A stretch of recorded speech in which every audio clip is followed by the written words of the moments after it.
Hello and welcome to another sketch series episode.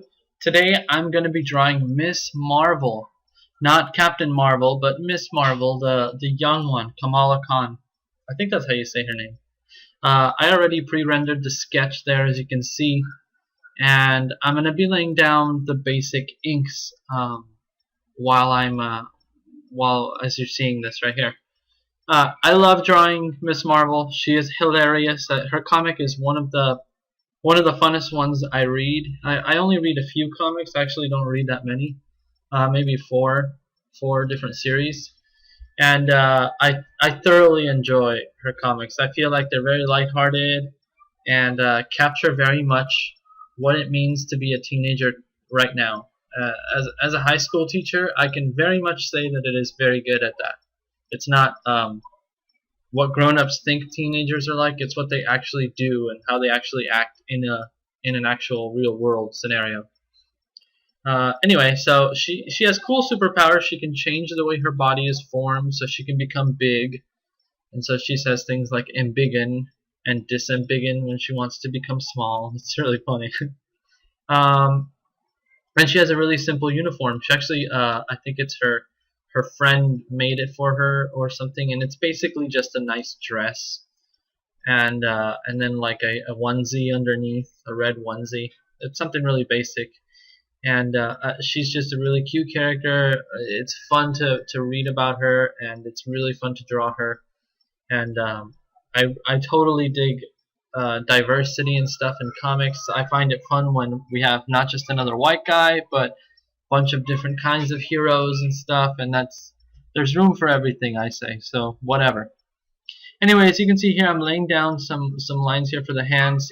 Because one of her hands is blown up, I had to find a way to make it look massive, so I decided to make it look bulbous compared to her other hand, which was going to look slender and nice and thin because she's a young girl. And then as for her actual outfit, it's really, really simplistic, very minimalistic lines, very little of anything fancy going on. She has basically a red scarf, a blue dress on top, and red tights and a red thermal underneath, and that's about it. And now, oh, she has a domino mask, a blue domino mask, and that's about it. So you can kind of see me here fiddling about how to go. How to do the face. I wasn't sure whether I was happy with the face or not. I feel like the face ended up looking a little bit older than what I wanted. Instead of looking teens, she looks like early 20s or mid 20s. So a little bit older than I wanted, but it's okay. I mean, she's going to grow up eventually, so it's kind of cool to see what she might end up looking like in a couple years. And overall, I was pretty happy with the way this one came out. The colors, I think I'm getting a lot better at my coloring. I'm not as afraid to just throw down tons of colors and see what happens. I used to be very afraid of just ruining a drawing with too many colors or too few colors or the wrong colors. Now it's more about, let me just draw it and see what happens and just go from there.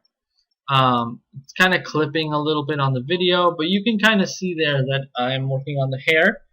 I've been drawing mostly women lately just because I've been really working on it to get better and better at drawing my women. And every day, every step, I want to get better at that just because, one day it'd be cool to make this a career if I can, and if not, that's okay. But at least I gave it my all, and my all also includes learning from my mistakes and learning from what I fear, and what I have feared most has been to draw the female anatomy.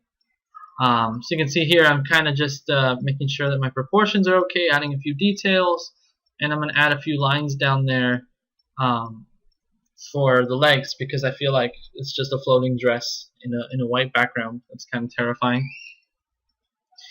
Now I'm going to come in with my markers. I actually forgot to take a picture of the markers because my phone, which I use as my camera, it died on me, so I apologize. But I'm using the Letraset, and there's basically the aquamarine marker, and then the Prismacolor royal blue, and then Prismacolor crimson red, and I can't remember what the other ones are, but it's a couple reds. I think 2 reds, 2 blues, 2 yellows, and 3 browns, and a tan, and I think that's it. And the tan is mostly just to give her skin. I use a light brown and a tan to give it hue and that correct color. Kamala is, I think she is born in New York or New Jersey, but her parents are from the Middle East. I believe they're from, if not from Iran, then from Iraq itself. I don't know, but there's a lot of controversy when this comic first came out. People were saying, "Oh, it's pro this or anti that," and oh, I hate when people do that. Just enjoy a comic, just enjoy a good story. And if you don't like it, well, you don't have to buy it. I feel like there's room for all that stuff anywhere. Here I'm going over with a different, it's the same blue, but it's a newer marker. Just making sure that I got enough ink on the page. I feel like the first one didn't put down enough blue ink, so it looked a little bit patchy. I don't know if it transmits well on camera, but that's how it looked to me. And now past that, we're going to be moving on to looking at the reds. I think reds are the next ones that I do. As you can see here, I'm allowing a little bit of time to go by so that I can let everything settle and let everything dry. And you can kind of see the amount of time I leave there. And here I'm going to come in with the yellow trims. She has these yellow bracelets. Not sure where she got them, but she has them. And then she has the Miss Marvel logo. And she's funny. Her comics are fun. And very, very fun to draw. I don't know. I mean, it's tough to draw this kind of stuff. By the way, here I'm using a gray, and I'm going to be using a light gray marker. I think this is warm gray. And it goes well with the blue, and it also acts as a nice highlight. So that's, a foreshadow highlight. It's fun to draw these kinds of poses. I've actually been doing quite a few of these recently. I just finished up, if I have my book here, I just finished up a Thor, and there's Miss Marvel, and an Elektra, and a Magic, and a Jean Grey, and then the Black Canary from a couple days ago. Really fun to do these kinds of female poses. I find can be very animated. I feel like with men you have to draw them looking tough and rugged and all this, but with women you can just draw them in any pose. It doesn't really matter. There's no expectation. Once you remove the sexual expectation, I don't like to draw, here's a sexy woman pose. Like, I'm not into that. I'd rather draw something realistic than something out of this world. And as you can see here, I'm going in with the reds, and this is just the basic light red. I think this is crimson red, and then I go back in with more of a burgundy color to give it a dark tone underneath it. But I like to draw just realistic proportions, realistic people, realistic characters. I feel like if you go way too into the whole over-sexualized or over-fantasized, I don't like it for myself. I feel like you lose me a little bit. I know that there's people who like it, and I totally respect that. But it's not for me, so I don't draw things that I don't like. So there you go. And if you're learning how to draw, or if you're learning about the creative process in drawing or writing, do what you like and don't do what you don't like, because you're either going to suck at it or it's going to be disingenuous, and that's going to transmit. If you're writing, it's very clear when a writer is writing dialogue that they have no idea how people would actually say in the real world. Like, a lot of people like to write young kids, but they write it in a way that makes me realize very quickly that they haven't talked to a young kid in many years, probably. So it's very jarring. So that's why I kind of like this comic. I feel like it really clicks. It's really good, really lighthearted, really fun, and it can get very emotional and drama. And she's in high school, so there's a little bit of drama there, but they never go too far into that. It's really good so far. Here I'm just adding some shadows, and again I'm choosing my highlight to be on the right side of the page, which is her left with the embiggened hand. So I'm gonna choose which side gets my dark highlight or dark light. I don't know what the word would be. My heavy contrasted shadow. And since I'm choosing it on the right side of the page, um, I'm just being very meticulous about the way that I do this stuff. Make sure that everything is going by nicely, and I allow time for it to dry. I don't want smudging, I don't want smearing, I don't want any of that. So I'm going to give it a few minutes. You see here I'm coming in and I'm saying, oh, you know what, I should probably give her legs, because that would look weird if you were just a floating disembodied body. So just really roughly edging out some, oh, here's where her legs would typically be. I apologize for the noise.